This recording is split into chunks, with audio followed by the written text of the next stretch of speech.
Hello, everyone. If you like what I'm doing here, please consider subscribing, liking, and commenting. It would really help the channel out quite a bit. Thank you very much.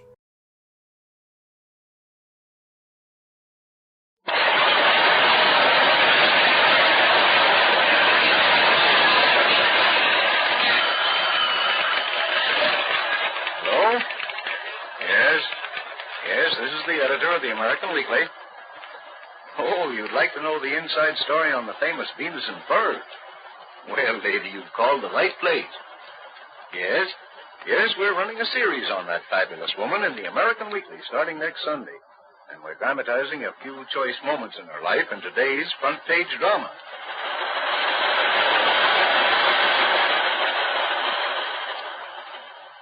Now, what would you think of owning a mansion with 20 bathrooms and never taking a bath? And what would you think of a person who wore diamond rings inches deep on her fingers and lived on canned beans that she bought in wholesale lots to save a few pennies? And what would you think of a woman who swathed herself from head to feet in luxurious furs and wiped her hands after eating on the tablecloth? Well, that's the Venus and Furs which we are using for our front-page drama today. Have you read your American Weekly lately? The magazine that comes with your Hearst Sunday newspaper? If you haven't, you've a pleasant surprise awaiting you in the shape of some mighty interesting reading. Besides the amusing and amazing Venus and Furs, of whom you will all get a preview today, next week's American Weekly will contain a wealth of entertaining features and articles, and factual tales from the realms of science.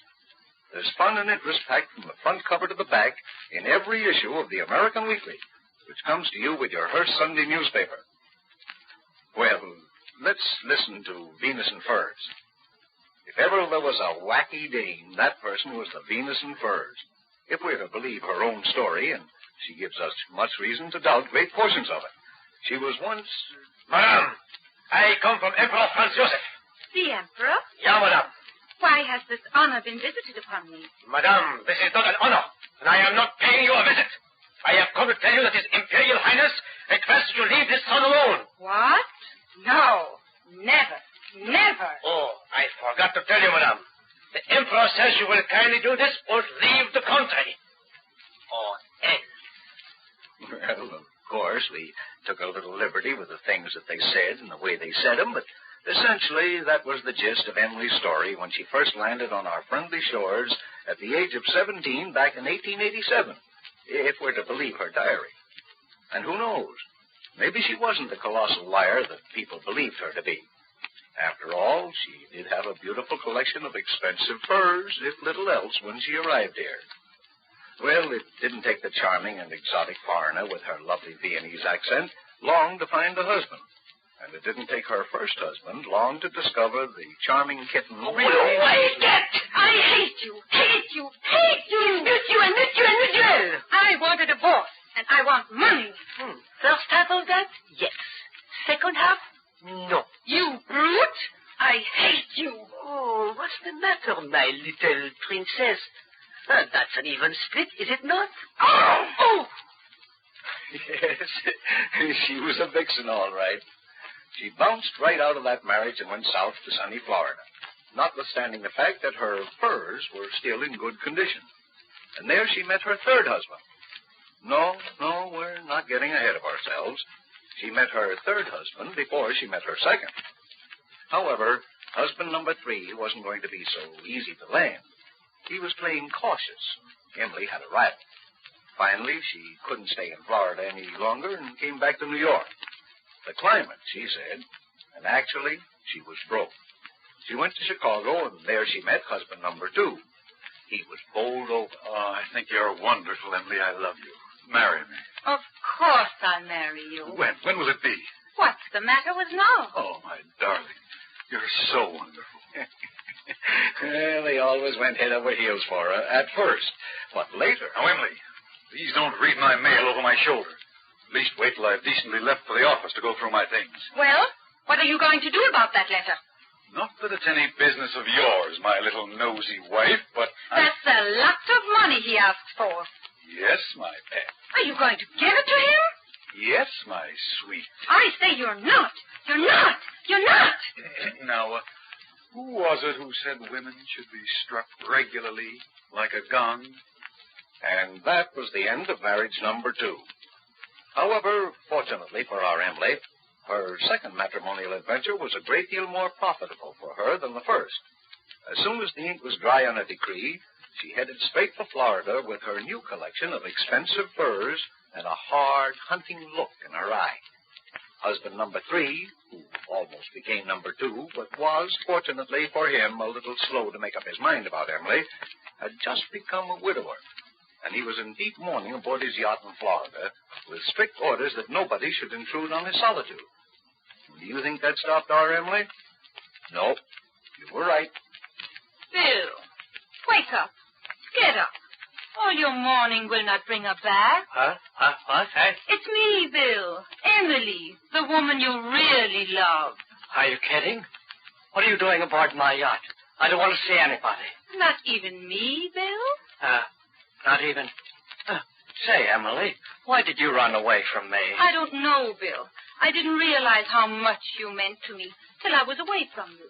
Really, Emily? When I used to think of the long intellectual discussions we used to have. Who had? We had, you and I. Surely you remember. Emily, are you sure you haven't got me mixed up with one of your former husbands? Maybe. What did we used to talk about? Oh, about me. Oh. Yes, all the time about me. You always took such an interest in my business, my holdings, my bank account. Oh, yes. Very sound. Very sound. Now I remember how much I love you. How very much. Strangely enough, this marriage lasted. Lasted because Bill seemed to take delight in obeying the dictatorial commands of his pretty but slightly mad wife. An average day in the life of Emily and Bill sounded something like this. Bill! Yes, my dear? Where have you been? Been? Just outside, my sweet. Why weren't you in here when I wanted you? I didn't know you wanted me till 10 o'clock. What time is it now? 2 minutes of 10, my darling. You lie. It's 2 minutes after 10. But I... Oh, contradicting me, eh? No, Emily. Now you've begun to lie to me. Heaven only knows what you do behind my back. But my... Shut up. Yes, dear? Where's my little Fifi?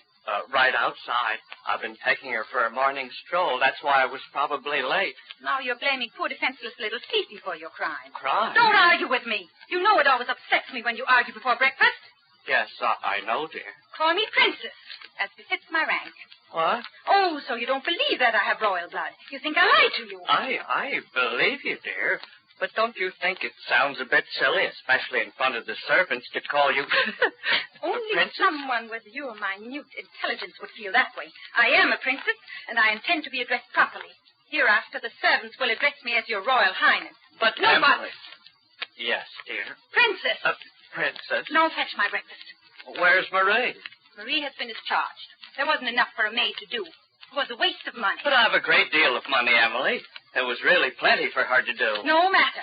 From now on, you will do her work. What? You will do her work. You heard me? But, Emily... Bring me my breakfast. But... Bring me my breakfast. Yes, Princess. That was the Venus in furs. A strange combination of idiosyncrasies, astronomical extravagance, and petty stinginess. There's a story told of both these last two facets of her character that is almost unbelievable.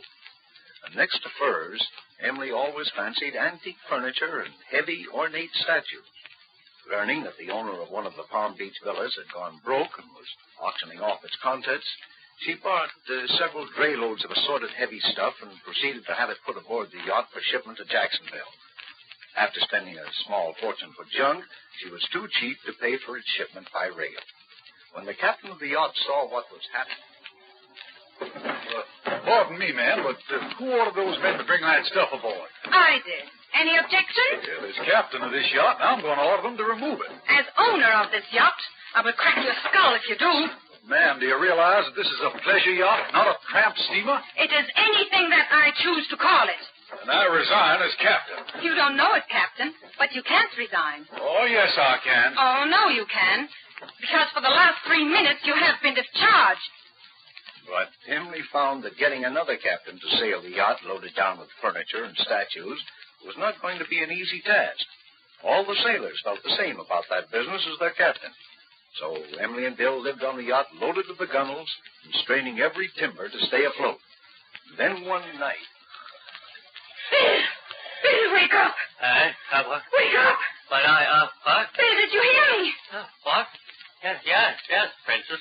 What is it? Is it raining out? Did you wake me up to ask me that? Answer my question. No, dear. Doesn't look like it is. How can you tell sitting there in bed like a fool?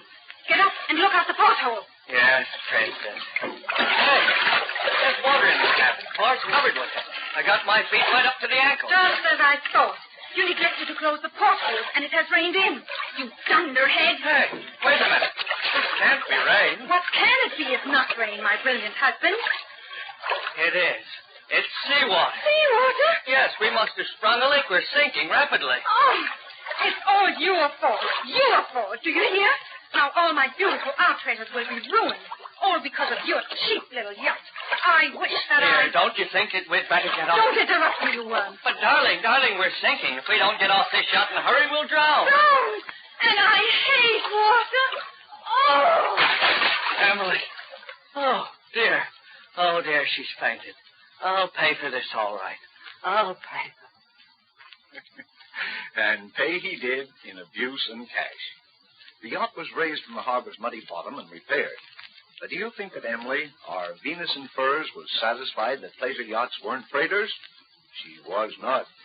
As soon as the boat was repaired, back came the furniture and heavy ornate statues. But this time, Emily realized that the little yacht just couldn't take it. So part of her treasures were loaded aboard a barge, which was towed to Jacksonville with several smaller craft tagging along behind the barge.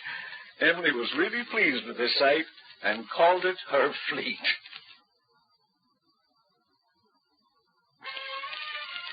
Today's front-page drama was based on the first of two double-page articles called Venus in Furs. Unfortunately, time keeps us from giving you the full story of this amazing woman. However, you may read the rest of Venus in Furs in the American Weekly, which comes to you every week with your Hearst Sunday newspaper. With Venus in Furs, you'll find many other interesting and provocative articles, such as Science Debunks the Pure Race Myth of the Nazis, and the story of an astounding baby called Started Her as an Amazon Before She Was Born, and Romeo and Juliet but in Reverse, and other fascinating factual features. Remember, you get all these in your next Sunday's American Weekly, which comes to you with your Hearst Sunday newspapers. Well, that's all for now. I'll be with you next week with another front-page drama.